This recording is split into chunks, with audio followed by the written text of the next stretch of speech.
Hi guys, magandang umaga. So nag-bake tayo ng chiffon cake. So matagal-tagal na rin akong hindi nakakapag-bake ng chiffon cake simula nung nakagraduate ako ng food technology sa DABSU sa Bacolor, Pampanga.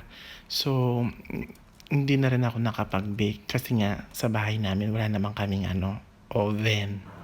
So ngayon lang nakapag-abroad ako, doon ako nakagawa ng oven. So ganyan talaga kahirap ang buhay namin sa Pilipinas, 'di ba? After I graduated college food technology nung nag 2 years course ako, ngayon lang ako ulit nakagawa ng chiffon cake. So hindi pa siya luto kasi sumasama pa yung nasa loob sa toothpick. Tinry ko, chinek ko, hindi pa luto.